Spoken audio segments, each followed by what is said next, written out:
Eso ondo. Nahi zuen prest bali madago hasingo gea? Bueno, egun guztioi, eta bai hemen zaudetenak eta baita ere online jarraitzen ari zaiten guztioi egunon, deskarrik asko, komunikazio entera etorri zaitelako. Asteroko komunikazioa da, baina berezia, ikusten duzuen bezala, normalean egin derretu ondalako hemen, eta dakizuen bezala baita ere, gaixo dago, baina konfinatuta bere etxean, azkenean konfinamentu horrek normal darrai, bere konexioak eta egiten ditu, lanean telematikoki ari da, eta ongi dago, baina, bukatu din behar du konfinamentu hori, bere momentuan niri tokatutzen berdin bezalaxe. Orduan, bere ordez, niri tokatzen zait gaurko diputatu kontseiluaren berri ematea, eta horren inguruan, 3 arlo nagusi jorratuko ditut. Alde batetik, dakizuen bezala, datorren ostiralean izango da Euskararen nazioarteko eguna, eta horren inguruan, adierazpen instituzional bat onartu dugu kontseiluan, eta publiko egingo dugu datorren ostiralean. Gero daukagu, hildo beretik baita ere, Badalab laborategia, gizarte berrikuntzarako eta hizkuntza berrikuntzarako laborategia, horrek ere bere urratsa endoak eman ditu azken egunetan, eta horren berri ematera noakizue, eta gero baita ere, azken aipamen bat pandemiaren inguruan eta egoitzen egoeraren inguruan. Hori lirateke, gaurko kontseilu horren testu inguruan dauzkadan 3 gai nagusiak, eta gero zuen galdera erantzuteko prest noski. Aipatu, esaten nuen bezala, guk ikusten dugu, adierazpen instituzional horretan, datorren ostiralean publiko egingo duen horretan, Euskararen egoerak eta normalizazio prozesuak pandemian ondoren egoera berezi bat edukiko duela, eta beraz molde, ohitura eta jarduera eremu berriak landu beharko direla, eta oinarrian gu nahi duguna da instituzionalki gure ekarpena egitea Euskarak bere tokia izan dezan berdintasunez gure lurraldean. Eta azkenean gure eguneroko bizitzan gizarte osoarentzako, hiritar guztientzako lanabes egoki bat eta eraginkor bat izatea Euskara ez. Orduan, azpimarra berezia ipintzen diogu Euskararen normalizazio prozesuan eremu ez formalari. Uste dugu, aisialdian, kirolean, kulturan, arlo guzti horietan, urrats berriak egin behar direla, urrats berritzaileak egin behar direla, eta gure konpromisoa aldundi bezala da eremu guzti horietan aurrera pausuk ematea, gainontzeko erakundeekin elkarlanean, da noski, gizarte eragileekin eta batipat euskalgintzarekin elkarlanean eta hiritar guztiekin. Orduan, adierazpenak oinarri horiek ditu, eta horrekin koherentzian esan nahi duzu baita ere, Badalab bere momentuan martxan jarri genuen hizkuntza eta gizarte berrikuntzarako laborategiak, hori aipatu dezagun guretzako instituzionalki estrategikoa da, eta hain da estrategikoa etorkizuna eraikitzen barruan 9. proiektu estrategikoa dugula. Eta gero gainera bere espazioarekin eta hori lantzen ari gera. Badalabek azkeneko egunetan aurrera pauso sendoak eman ditu, eta uste dugu errealitate tangiblea izango dela hurrengo hilabeteetan. Hau da hontan, osatu genuen Badalaben partzuergoa, eta hor oinarrian dauzkagu erakunde publikoak eta baita ere euskalgintza soziala, elkarlanean. Gobernu batzordean, eta adibide bada, daude Aldundia, Langune, Emun, Eluiar, Soziolinguistika klasterra, Jaurlaritza, Errenteriako udala, Kontseilua, EITB, Euskal Herriko Unibertsitatea, Arrantzazulab eta Euskaltzaindia. Orduan ikuste duzuen bezala oso ongi ordezkatu dago arlo instituzionala eta baita ere euskalgintza soziala esan dezakegu. Ze desafio nagusi dauzkagu? Guretzako biderkatu barra dauzkagu lankidetzak, berrikuntzak eta esperimentazioak. De hecho, guk etorkizunareik martxan jarri genuenean esperimentazioari ematen genion protagonismo nagusia, eta uste dugu Euskarak behar duela baita ere berrikuntza eta esperimentazioa. Eta hor, aipatu behar dut, 2017an Europako Parlamentuak ikerketa bat egin zuela, Europako hizkuntzen inguruan, eta aipatu zituen, 24 hizkuntza ofizial eta 60 hizkuntza gutxitu izan da, hizkuntza gutxitu eta txikiek, izan zituzken estatu bateko hizkuntza, baina txiki, esan dute hiztun gutxikin, ikusten zuten, hizkuntza guzti horiek zeuzkatela erronka izugarriak, ez? Bizirauteko erronka izugarriak. Eta hor azpimarratzen zuten, batipat digitalizazioa erronka nagusi bezala. Ikusten zuten digitalizazioari aurre egiten zion hizkuntza batek, txiki edo gutxituk, zailtasunak izantuko zituela bizirauteko etorkizunean. Beraz, gomendioa zegoen txosten horretan da hizkuntza txiki eta gutxitu guzti horiek berrikuntzaren eta digitalizazioen aldeko apustuak egin behar zituztela. Hori da, badalabe daukan helburu nagusia, berrikuntza, esperimentazioa bultzatzea, eta beraz, bere ekimenak izango dira berritzaileak. Gu nahi genuke gainera, izatea referentzia bat Europa mailan da mundu mailan. Ez dugu ezagutzen pareko laborategirik, eta arlo horretan, aintzindari izateko bokazioa dauka, eta nahi dugu bi prozesutan parte hartzea badalabek. Alde batetik, euskararen bizi berritzean berrikuntza txertatu.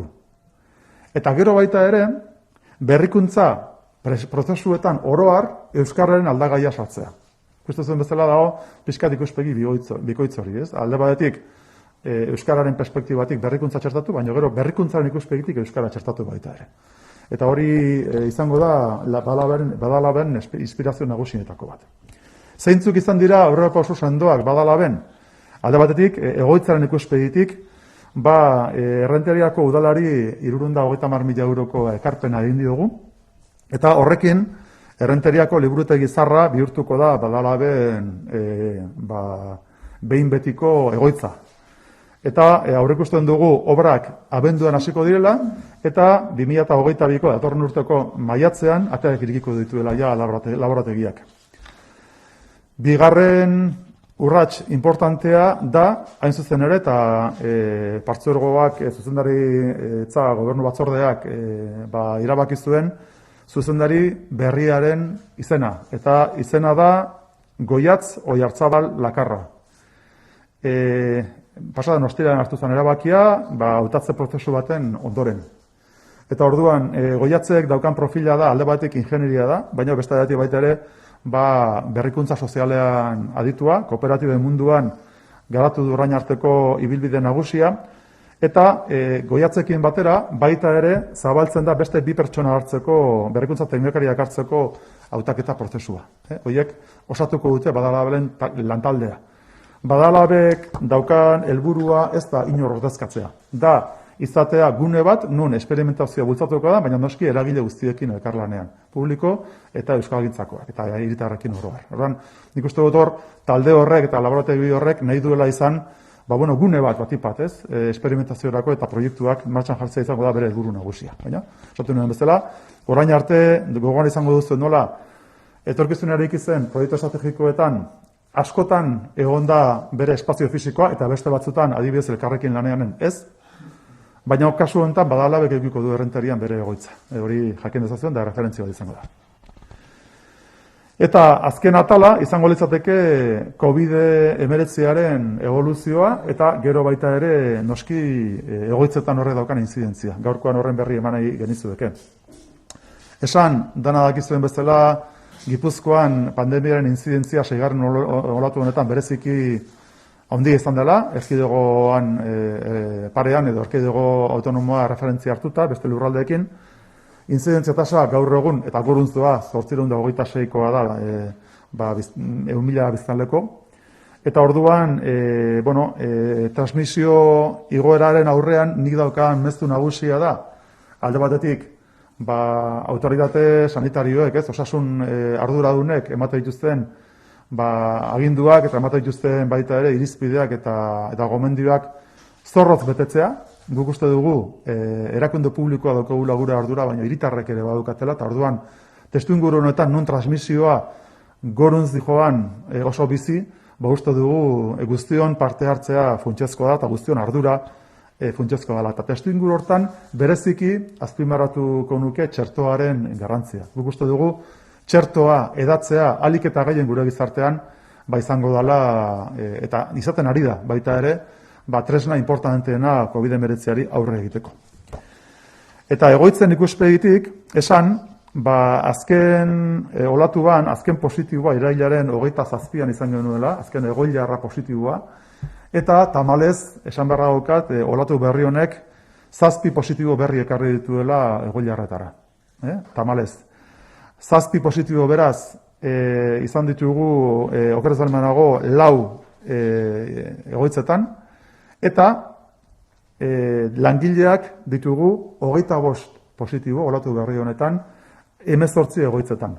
Eta nik beti diferentzia hori azpimarratu egiten dut. Dakizuen bezala, lehenengo olatuan transmisioa zuzena zan, baldin eta bisita balema zegoen, edo langileetan balema zegoen COVID-a hori gero Egoiliarretara transmititzen zan oso modu bizian, eta kasu honetan, 18 egoitzetan balema daukagu COVID-a langilean ikuspegitik, 4 bakarrik transmititu da Egoiliarretara. Eta nik uste dut hori dela neurrendi batean oso erne gaudelako, protokoloak zorrotz aplikatzen ditugulako, eta baita ere aurre hartzen diogulako gaixotasunari. Guk gure irizpide nagusia zan COVID-19ak behar duela antizipazioa, aurre hartzea. Eta guk martxan jarri ditugu listu txistu proba batzuk, dagoeneko ia 4.000 egin ditugu egoitzetan, langileentzako bereziki, eta horrek eman digu baita ere sortu dugu informazioa, hartu barreko neurriak gara izartzeko eta pixkat aurre hartzeko gaixotasunari. Nik beti eduki dudan impresioa hori da, askotan COVID-19a aurratu egiten zaigula. Eta behin ja, martxan jartzen denean zai izaten dela aurre egitea. Horrelako informazioak eta txistu proba horrek adibide garbia zartzen du, horrelako dauzkagunean informazio horiek ematen digute baita ere aukera aurre hartzeko gaixotasunari. Eta gero baita ere aipatu, orain arte geneukan gunea Eibarko ospitalean dakizuen bezala, egoitzetan positiboa zirenak, gaur egun 7 dauzkagun horiek, normalean Eibarko ospitalean izate ditugu, eta hala daude, 7 Eibarko ospitalean daude, baina baita ere, badazpa ere, behar balitz, Arrasateko San Juan de Dios zentruan, 19 plaza dauzkagu, badazpa ere, beharko balira.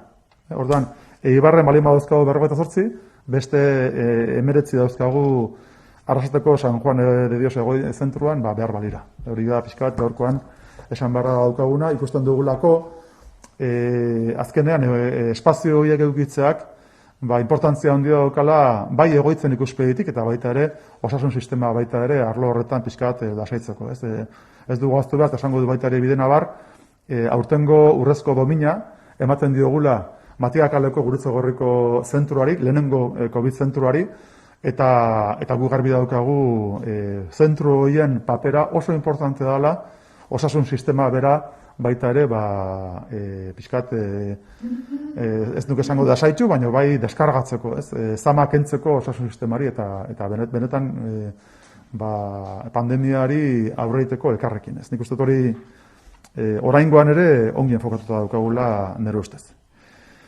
Bueno, simplemente en castellano resumir los contenidos de mi comunicación, hablando en primer lugar, como todos y todas sabemos, que el próximo viernes es el Día Internacional del Euskera. Y en ese contexto nosotros aprobamos una declaración hablando básicamente de la necesidad de adaptarnos también a la situación post-COVID y de hacer apuestas muy importantes que tienen que ver con el uso social del euskera y sobre todo abordando la innovación y la experimentación en el mundo del euskera. Y de un modo coherente con esa declaración y con esas prioridades establecidas públicamente, sabéis cómo Etorkizunarekin ha puesto el 9º proyecto estratégico muy ligado al ámbito de la normalización del euskera. Es un laboratorio de normalización lingüística, de experimentación en el ámbito del uso del euskera, que es un laboratorio social con una implicación muy importante con el sector del euskera, con Euskalgintza. Y en ese contexto, Badalab, que es el nombre del proyecto y del laboratorio, quiere multiplicar la colaboración, la innovación y la experimentación en el mundo del euskera. Bueno, pues hemos dado pasos muy importantes en Badalab en 2 aspectos fundamentales. El primero sería el impulso de la sede definitiva en la Biblioteca Antigua de Rentería. Ese sería el primer paso y también la designación de la directora, la nueva directora Goyatz de Badalab. Pensamos que esos movimientos que estamos haciendo en el ámbito del euskera y de Badalab ubican en Guipúzcoa un laboratorio que es pionero a nivel internacional. Y pensamos que hay múltiples lenguas pequeñas o minoritarias que requieren de una apuesta muy importante en el ámbito de la digitalización, en el ámbito de la innovación. Y pensamos que en Guipúzcoa y de la mano también de la colaboración de todos los sectores en el territorio de Guipúzcoa, todas las instituciones y la Euskalgintza, tenemos condiciones objetivas para ser innovadores y ser realmente tractores y una referencia a nivel internacional en la traslación de la innovación y de la experimentación a la recuperación de nuestro idioma. Ese sería un poco el enfoque general de Badalab. Y una última cuestión relacionada con las residencias y el COVID, dentro de la muy importante tasa de incidencia de 826 casos por 100.000 habitantes en el territorio de Guipúzcoa y subiendo, pues tenemos que comunicar el hecho de que se han producido 7 nuevos positivos en 4 residencias del territorio de Guipúzcoa. El último positivo en la anterior ola se produjo el 27 de septiembre, con lo cual han pasado meses ya sin ningún caso y evidentemente la transmisión comunitaria que estamos viviendo en el territorio hace que se traslade también a las residencias y en este caso hablamos de 4 residencias y 7 positivos y sin embargo 18 residencias con 25 positivos en los trabajadores, con lo cual en este caso las medidas que se siguen tomando con mucha digamos pues capacidad de anticipación, que para mí es el concepto clave, hace que realmente en este momento no se esté transmitiendo la enfermedad del modo tan acelerado como podría si no hubiesen tomado las medidas adecuadas. Una de ellas, para mí fundamental, es la prueba de saliva que se ha implementado para los trabajadores y las trabajadoras en residencias, que están acercándose a las 4.000 pruebas ya. Y eso nos sirve para adelantarnos a la enfermedad, tener una información que es muy importante para tomar medidas ya más importantes para cortar la transmisión en las residencias en las que tenemos esa información. Y hablar como última cuestión el hecho de que, como sabemos, tenemos además dentro de poco la ceremonia de la concesión de la medalla de oro al centro COVID, al primer centro COVID de Euskadi, que se puso en marcha en la calle Matía, que es una residencia, un centro de la Cruz Roja, pues esa concesión implica también, es como hemos subrayado una y otra vez la importancia de esos centros a la hora de hacer frente a la enfermedad, tanto desde la perspectiva de la gestión como desde la perspectiva de nuestra contribución también al ámbito sanitario para que no se presione efectivamente con la llegada de personas de las residencias. Bueno, ese tipo de pasos han sido para nosotros fundamentales en toda la trayectoria de la enfermedad y en este caso, junto con el Hospital de Eibar, que va a seguir albergando, si no estoy equivocado, alrededor de las 50 plazas, 48 creo que serán exactamente. Bueno, vamos a tener también el Centro de San Juan de Dios de Arrasate con otras 19 plazas, como auxiliares a las que en este momento están en Eibar, que albergan los 7 casos positivos que, como decía, que se han producido hasta ahora, en esta última ola. Eta horiek lirateke nire eduki nagusiak, eta hortik aurrera batzuen galderei erantzuteko prest. Bai, egunon, ikusita egoitzatan gertatzen ari da, ez dakit diputazioak baduen inolako neurri murriztailerik hartzeko asmorik, ez dakit beste diputazioekin elkarlanean zaudeten, hori aztertzen ari zareten, mahai gainean badauen bizkuntzatan. Bai, oraingoz bentsat esan dizut eman, esate dizudan bezala guk hartu ditugu prebentzio neurriak eta listuaren froga hori, 4.000-tik gora egindako froga guzti horiek neurri bereziak ezartzen dituzte, eta horrek ematen dugu informazioa gero zorrotz ibiltzeko kasu positiboa dauden egoitzetan, baina egie da hartu beharreko neurriek heldu behar dutela baita ere oroar gure herrian hartzen diren neurri orokorrekin, eta hor osasun saila dauka protagonismo nagusia, osasun sailarekin koordinazioa egunerokoa da, eta noski baita ere beste 3 aldundiekin. Beraz, ikusten da bezala transmisioa gorentzu dikoan neurriak zorroztu din beharko lirateke, eta hori egingo dugu gainontzeko erakundeekin kohesioan. Oraingoz ez daukat aurreratzeko edukirik. Bueno, pues hablamos de que un incremento de la transmisión comunitaria en el territorio hace que se estén produciendo los primeros casos en las residencias. Soy muy consciente de que la anticipación al COVID-19 es uno de los instrumentos más importantes y las pruebas de saliva, las más de 4.000 que estamos realizando, pues nos dan realmente una información muy válida, pero lo cierto es que la respuesta en las residencias, las medidas que vayamos a tomar, se tienen que dar y producir en coordinación con el Departamento de Salud y el resto de diputaciones. Nosotros realmente estaremos en coordinación, en comunicación directa con los diferentes responsables institucionales a la hora de adecuarnos a las nuevas realidades. El hecho de que haya más contagiados, más positivos entre los trabajadores y menos entre los residentes, ¿está relacionado con la no vacunación? Yo no tengo esa información. Yo lo que sí veo es que la prueba de saliva que estamos estableciendo a los trabajadores hace que tengamos una información muy cercana, muy inmediata del desarrollo de la enfermedad en los trabajadores y eso hace que en las residencias se tomen las medidas adecuadas para evitar la transmisión precisamente al ámbito de los usuarios. Yo creo que ese rigor, esa capacidad de anticipación ha sido modélica en el territorio de Guipúzcoa y continúa así. Yo creo que al final hemos llegado a una especie de excelencia en la gestión del COVID en las residencias y eso es producto precisamente de esa actitud permanente de anticipación.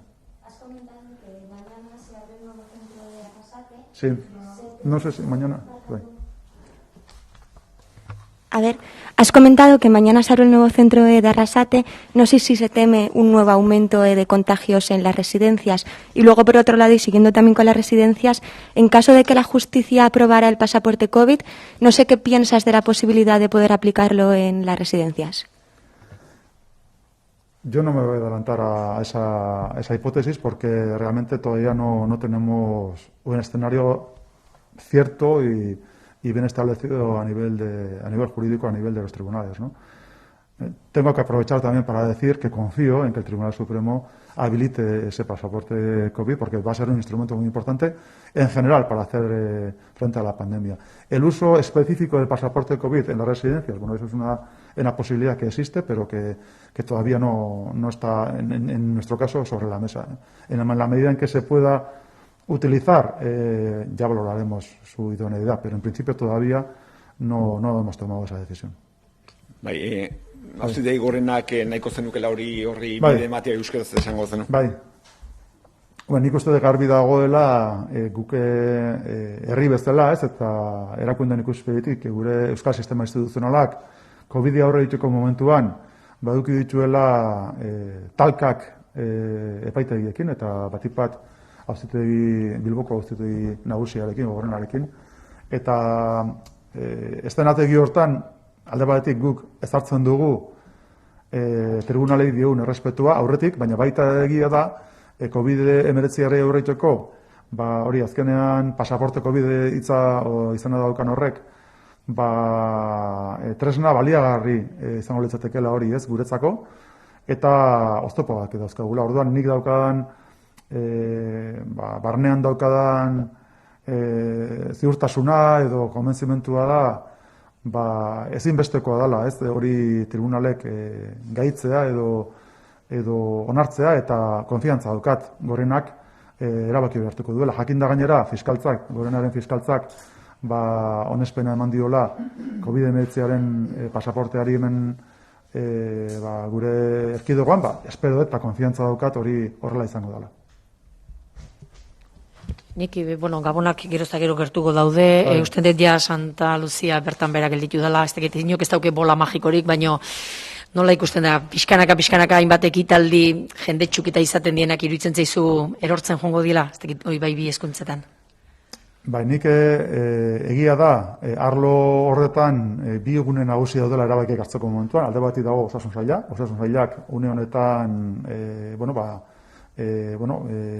ezagutzear daukagu, ez, erabaki hartuko ditu, baina egia da transmisioa goruntzik neurrian, hor estenategi berriak irikitzen direla, baina euren ardura da hori, eta egia da baita ere zenbait herrietan hartu beharreko erabakiak tentuz ari direla hartzen, estenategi diferentean bai gaineratzen, eta gero baita ere denboran pixka atzeratzen, ez, ikusi arte zein da gaixotasunaren evoluzioa.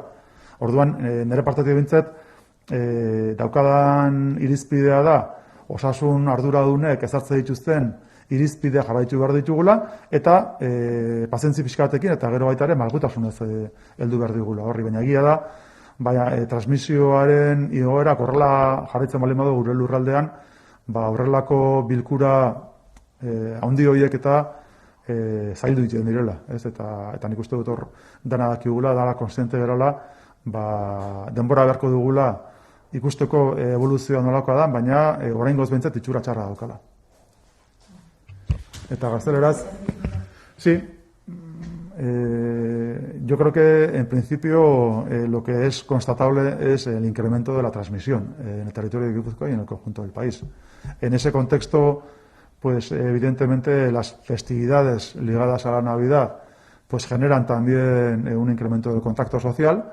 Todos somos muy conscientes de que ese incremento del contacto social, pues en un contexto de transmisión comunitaria, es muy negativo y en principio las medidas que se vayan a tomar serán establecidas por el Departamento de Salud, y luego soy consciente también de que a nivel municipal pues se manejan diferentes escenarios y que se está esperando un poco a la evolución de la enfermedad, ¿no? Yo por ahí estoy viendo, por un lado, prudencia, pero por un lado también pues mucha cercanía con la evolución para ir tomando las medidas adecuadas.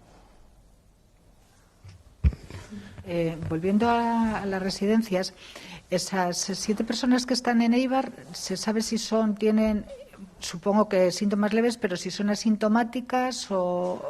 No tengo esa información. En principio, yo casi con 100% de seguridad son personas vacunadas y, por lo tanto, las probabilidades de que desarrollen síntomas graves se reducen, pero no se descartan. Yo no sé exactamente cuál es el perfil de cada una de ellas, pero la tendencia general hasta ahora, por lo menos, ha sido de que las vacunas han tenido una incidencia directa en la gravedad de los síntomas, reduciéndolos, evidentemente. Perdón, Sí. solo una cosa más. ¿Por qué se ha cerrado Ordicia y se ha decidido abrir en San Juan de Dios, en Arrasate, las plazas?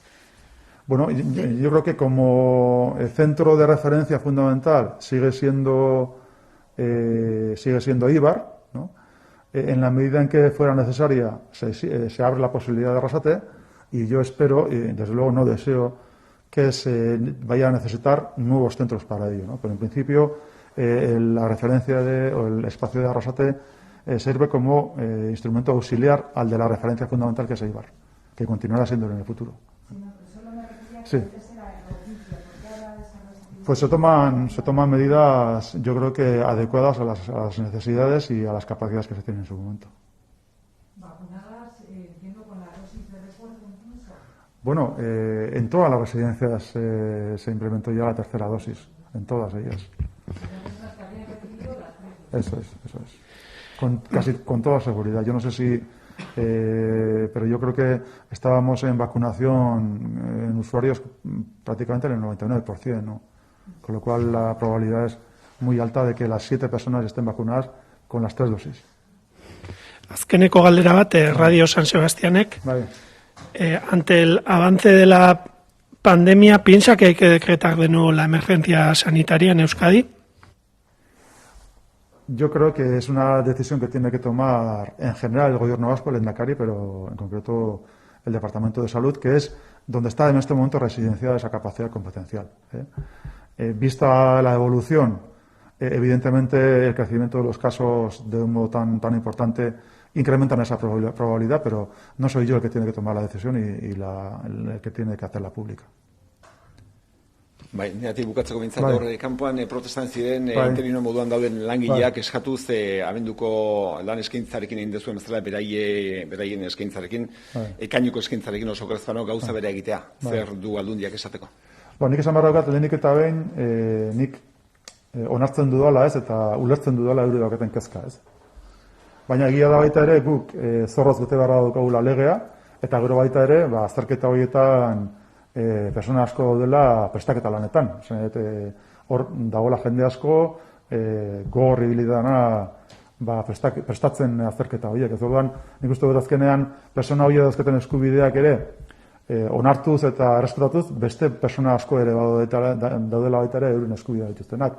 Guk hartuko dituen erabakiak joango dira beti gure zerbitzu juridikoak ezartzen dituzten urratsen atzetik.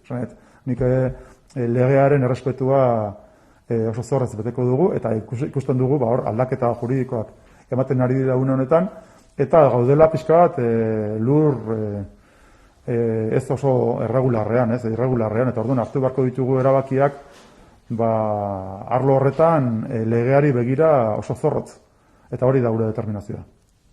Sí.